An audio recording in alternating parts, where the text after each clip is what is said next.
बिस्मिल्लाहिर्रहमानिर्रहीम। आज की वीडियो में हम अपने ज़मींदार भाइयों को धान की पनीरी के लिए खेत की तैयारी और उसमें मुतनासिब खादों के इस्तेमाल के हवाले से रहनुमाई फराहम करेंगे। ज़मींदार भाइयों, आज की वीडियो में जो बात मैं आपको बताने जा रहा हूँ ये बहुत अहम है, क्योंकि धान की पनीरी अगर सेहतमंद होगी तो आपकी फ़सल की जो पैदावारी सलाहियत है वो बढ़ जाएगी। तो सबसे पहले हम देखते हैं कि हमने ज़मीन की तैयारी किस तरह से करनी है। ज़मींदार भाइयों, आपने सबसे पहले ज़मीन में अच्छी तरह हल चलाना है और ज़मीन को 5 से 6 दिन के लिए खुला छोड़ देना है। ज़मीन को खुला छोड़ने से मुख्तलिफ़ किस्म के जरासीम जो हैं, मुख्तलिफ़ किस्म की जो वायरस से फैलने वाली बीमारियाँ फंगस से, सूरज की रोशनी की वजह से ज़मीन के अंदर वो चीज़ें सारी ख़त्म हो जाती हैं और इसके साथ साथ ज़मीन की ज़रख़ेज़ी में भी इजाफ़ा होता है। दूसरा काम आपने ये करना है कि ज़मीन को लेज़र ज़रूर करवाना है। लेज़र करने का फ़ायदा ये होगा कि पानी जो है वो मुनासिब खड़ा होगा, किसी जगह पर ज़्यादा या कम पानी जो है वो खड़ा नहीं होगा, और खाद की जो मिकदार आप ज़मीन के अंदर डालेंगे वो भी नुकरों और कोनों में जमा नहीं होगी, और बीज भी इकट्ठा होने के चांसेस जो हैं वो कम हो जाते हैं। और जब पानी खेत में आप लगाते हैं, अगर खेत हमवार ना हो तो एक जगह पर पानी ज़्यादा जमा हो जाता है, जिसकी वजह से जब आप बीज छट्टा करते हैं तो उस वक़्त बीज जो है वो मरने के चांसेस बढ़ जाते हैं। खेत की तैयारी में आपने ज़मीन में हल चलाना है और लेज़र को जो है इस चीज़ को अपने सामने रखना है, क्योंकि ये हमारी बुनियाद है। उसके बाद देखते हैं कि खादें हमने कौन कौन सी इस्तेमाल करनी है। तो जब तैयारी के वक़्त ज़मींदार भाई अगर ज़मीन ज़रख़ेज़ है तो 1 बोरी DAP की इस्तेमाल करेंगे फ़ी एकड़ के हिसाब से, और अगर ज़मीन कमज़ोर है तो आपने 1.5 बोरी DAP और उसके साथ साथ ऑर्चिवेट जो है वो स्वात एग्रो का ब्रांड है, ये आपने ऑर्गेनिक मैटर है इसके अंदर, ये आपने इस्तेमाल करना है। ऑर्गेनिक मैटर जो है वो ज़मीन की ज़रख़ेज़ी को बढ़ाता है और इसके साथ साथ फसल की जो पौधों की जो नशोनुमा है उसमें बहुत ज़्यादा मुआवना देता है। तो जब आपने पनीरी की काश्त करनी है तो इसमें ये 3 तरीके हैं, जिसमें से खुश्क तरीका एक मैंने आपको पिछली वीडियो में बताया था। खुश्क तरीके के अंदर जो है वो आपने खादें वगैरह जो है वो बखेर देनी है बीज के साथ ही, और उसके बाद आपने जो है गोबर वगैरह ऊपर जो या पराली वगैरह जो भी आप डालते हैं वो इस्तेमाल करनी है, और उसके बाद जो है वो खेत की नमी को बरकरार रखना है, और हफ्ते में कम से कम 2 मरतबा जो है वो आपने उसको पानी देना है।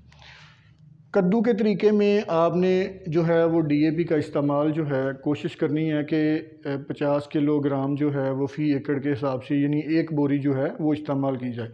अगर आपकी ज़मीन कमज़ोर है तो यहाँ पर भी आपने 1.5 बोरी फ़ी एकड़ के हिसाब से इस्तेमाल करनी है। बहुत सारे ज़मींदार भाई इस बात से परेशान होते हैं कि अगर हमने DAP का इस्तेमाल पनीरी के ऊपर किया तो उसकी जड़ें लंबी हो जाएंगी और उसे उखाड़ने में मुश्किल दरपेश होगी। देखने वाली बात यह है कि यहाँ पर DAP की ज़रूरत बहुत ज़्यादा है, क्योंकि अगर हमारी पनीरी सेहतमंद होगी, पौधा मज़बूत होगा, उसकी जड़ें मज़बूत होंगी तो एक बेहतरीन फसल की जो है वो पैदावार जो बुनियाद पड़ेगी। तो इसलिए DAP का इस्तेमाल जो है वो तर्क करना मुनासिब नहीं होगा। हाँ, अगर ज़मीन बहुत ज़्यादा ज़रख़ेज़ है तो आप DAP का इस्तेमाल तर्क कर सकते हैं। 15 दिन की जब हमारी पनीरी हो जाएगी तो उसके ऊपर हमने यूरिया खाद का इस्तेमाल करना है। यूरिया खाद का जितना कम इस्तेमाल करेंगे वो हमारी राइस की फ़सल के लिए ज़्यादा मुनासिब होगा, लेकिन यहाँ पर यूरिया का ना इस्तेमाल करना भी मुनासिब नहीं है, क्योंकि यूरिया के इस्तेमाल से ही पौधों की नशोनुमा होती है। तो 15 दिन के बाद आपने जो है वो 20 से 25 किलोग्राम यूरिया फ़ी एकड़ के हिसाब से, और उसके साथ साथ जो है वो 10 से 15 किलो जिंक जो है वो इस्तेमाल करना है।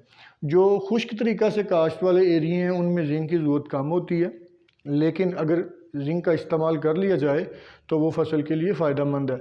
लेकिन जो मरकज़ी इलाके हैं धान के, जहाँ पर कद्दू के ज़रिए से पनीरी काश्त की जाती है, वहाँ पर आपने लाजमी जिंक 21% या 27% जो है उसका इस्तेमाल ज़रूर करना है। तीसरा जो प्लांटर का तरीका है, उसमें ट्रे के अंदर आप पनीरी लगाते हैं तो वहाँ पर आपने 1 किलो DAP और 1 किलो पोटाश जो है वो तकरीबन 100 ट्रेज़ के लिए जो है वो मुकर्रर करनी है। और जब आपकी पनीरी 15 दिन की हो जाए तो वहाँ पर 10 ग्राम के हिसाब से जिंक जो है वो फ़ी ट्रे आपने इस्तेमाल करना है। अगर ट्रे प्लांटर के ज़रिए लगाई जाने वाली जो पनीरी है उसमें यूरिया की कम से कम मिकदार जो है वो आपने इस्तेमाल करनी है। अगर पनीरी कमज़ोर हो तो फिर आप इसके ऊपर जो है वो यूरिया का इस्तेमाल कर सकते हैं।